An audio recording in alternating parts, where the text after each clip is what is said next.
نحمده ونصلي على رسوله الكريم أما بعد فأعوذ بالله من الشيطان الرجيم بسم الله الرحمن الرحيم وقضى ربك ألا تعبدوا إلا إياه وبالوالدين إحسانا إما يبلغن عندك الكبر أحدهما أو كلاهما فلا تقل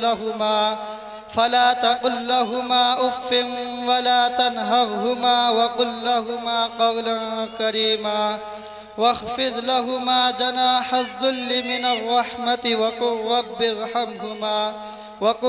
ارحمهما كما ربياني صغيرا صدق اللہ العظیم۔ سبھی کچھ ہو رہا ہے اس ترقی کے زمانے میں، سبھی کچھ ہو رہا ہے اس ترقی کے زمانے میں، مگر یہ کیا غضب ہے آدمی انسان نہیں ہوتا۔ یاد رکھے کہ یہ نصیحت ہے، فرض ماں باپ کی اطاعت ہے، نہ کرو ان کو تم کبھی ناخوش، ان کے قدموں کے نیچے جنت ہے۔ برادران اسلام، رب کائنات کا عظیم احسان و کرم ہوا کہ مالک دو جہاں نے ہمیں اس پر نور اور بابرکت اجلاس میں بیٹھنے کی توفیق دی۔ اللہ اس پروگرام کو قبولیت سے نوازے، آمین۔ اس متبرک محفل میں مجھے حقوق والدین پر خطاب کرنے کا موقع ملا ہے، اس لیے میں چند منٹ اسی عنوان پر گفتگو کروں گا۔ امید ہے کہ سنجیدگی کے ماحول کو برقرار رکھیں گے۔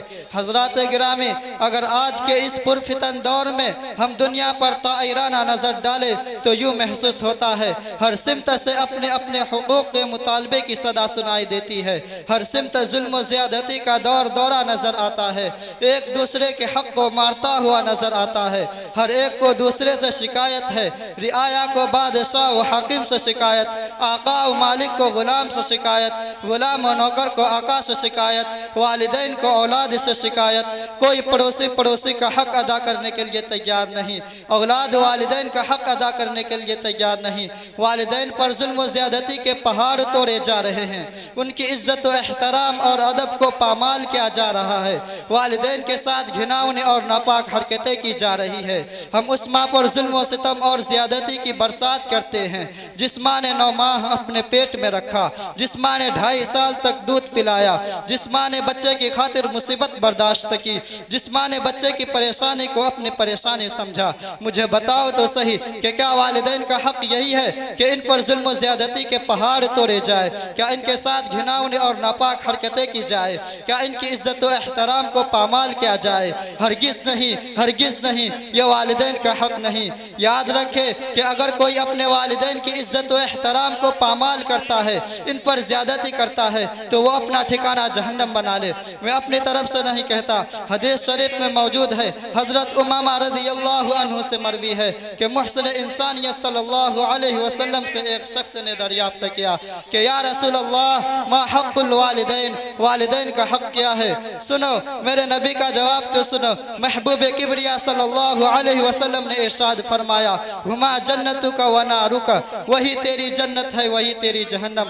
حدیث میں غور تو کریے، پتہ چلتا ہے کہ والدین کا حق کیا ہے۔ حدیث شریف کا مطلب یہ ہے کہ اگر تم والدین کی عزت و احترام کرو گے، ان کی فرما برداری کرو گے تو جنت کے حقدار بنو گے، اور اگر ان پر ظلم و زیادتی اور برا سلوک کرو گے تو اپنا ٹھکانہ جہنم بنا لے۔ عزیزان گرامی، میں نے آپ حضرات کے سامنے خطبے میں سورہ بنی اسرائیل کی جو آیت تلاوت کی تھی، اس میں یہی فرمایا گیا کہ رب کائنات انسانوں کو تاکید فرما رہا ہے کہ تم اس خالق السماوات والارض اور پالنہار کی بندگی اور فرما برداری کرو۔ پھر فرمایا کہ وبالوالدین احسانا، کہ والدین کے ساتھ اچھا سلوک کرو۔ اسی پر اکتفا نہیں کیا بلکہ آگے اور ارشاد فرمایا اما یبلغن عندک الکبر احدہما او کلاہما فلا تقل لهما اف ولا تنہرهما وقل لهما قولا کریما۔ ترجمہ: اگر تمہارے سامنے تمہارے والدین میں سے کوئی یا دونوں بڑھاپے کے عمر کو پہنچ جائے تو ان کو اف بھی مت کہو اور نہ ان کو جھڑکو، اور ان سے خوب عزت و احترام سے گفتگو کرنا، اور ان کے آگے عاجزی کی بازو بچھا دینا، اور ان کے لیے یہ دعا کرتے رہنا کہ ارحمہما کما ربیانی صغیرا، اے رب کائنات ان دونوں پر رحمت کی برسات فرما جیسا کہ ان دونوں نے مجھے چھوٹے پن میں پالا ہے۔ ایک مرتبہ محسن کائنات صلی اللہ علیہ وسلم نے ارشاد فرمایا کہ اس کی ناک خاک آلود ہو، اس کی ناک خاک آلود ہو، اس کی ناک خاک آلود ہو۔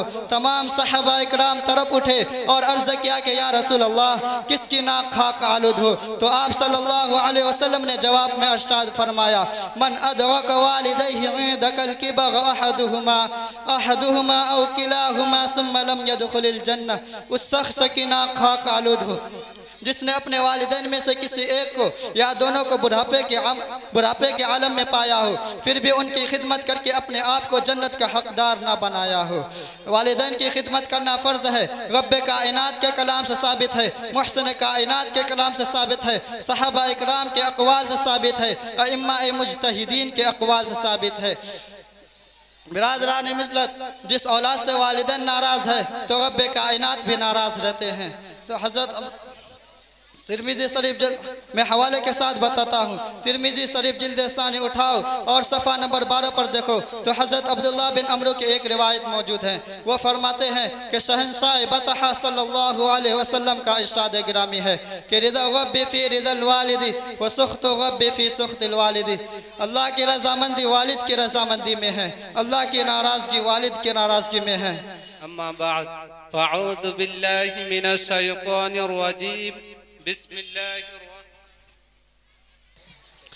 اللہ الرحمن الرحیم واعتصموا بحبل اللہ جميعا ولا تفرقوا واذكروا نعمة الله عليكم إذ كنتم أعداء فألف بين قلوبكم فأصبحتم بنعمته إخوانا قال رسول الله صلى الله عليه وسلم المسلم أخو المسلم قال في مقام آخر المسلمون كجسد واحد أو كما قال عليه السلام۔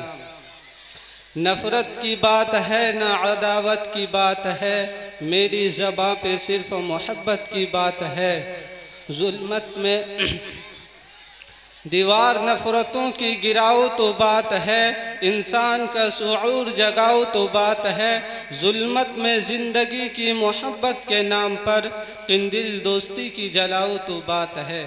سیدائن اسلام اور عزیز دوستو، میں آپ حضرات کے سامنے اتحاد و یکجہتی کے عنوان پر لب کشائی کی ہمت کر رہا ہوں۔ یہ سب آپ حضرات کی کرم فرمائی اور محبت کا نتیجہ ہے، ورنہ کہاں میں اور کہاں یہ نکہت گل۔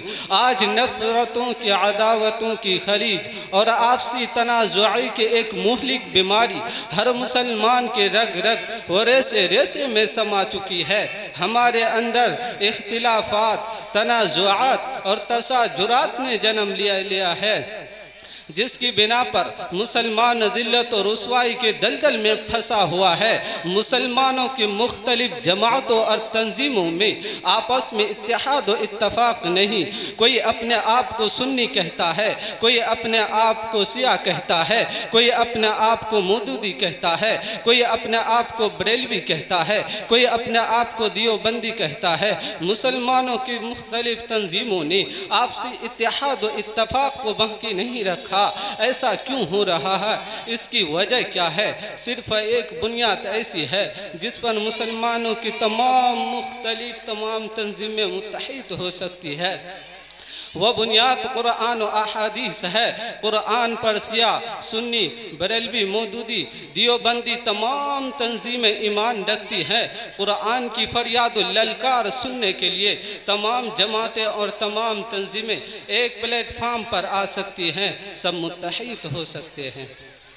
برادران ملت، نفرت و تنازعات کی خلیج کو دور کیا جا سکتا ہے، عداوت و تشاجرات کی دیوار کو گرایا جا سکتا ہے، شرط یہ ہے کہ ہم مسلمان ہیں، قرآن ہم مسلمان ہیں۔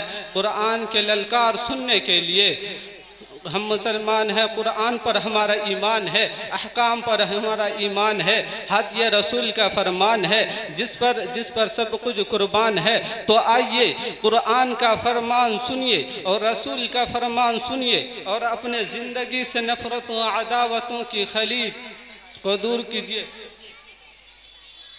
وآخر دعوانا الحمدللہ رب العالمین۔ آج ہمارے مدرسہ مصباح القرآن کا سالانہ جلسہ ہے۔ ماشاءاللہ بہت خوبصورت منظر ہے، کیوں نہ اس خوبصورت منظر میں ہم ایک دوسرے سے سوال و جواب کریں؟ کیوں نہیں، مجھے بھی خوشی ہوگی، ضرور کریں۔ اچھا بھائی جان بتلائیے، سب سے پہلے نماز کہاں اور کس کی امامت میں پڑھی گئی؟ غار حرا کے باہر حضرت جبرائیل علیہ السلام کی امامت میں۔ ہمارے نبی صلی اللہ علیہ وسلم کو نبوت کب ملی؟ پیارے بھائی، ہمارے نبی صلی اللہ علیہ وسلم کو نبوت 40 سال کی عمر میں ملی۔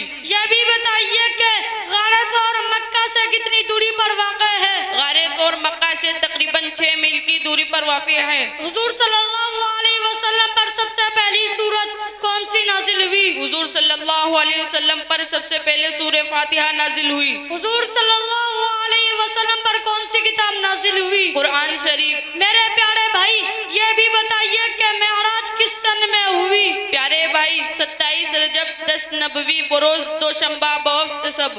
یہ بھی بتائیے کہ مکہ میں اسلامی سینٹر کہاں قائم کیا گیا؟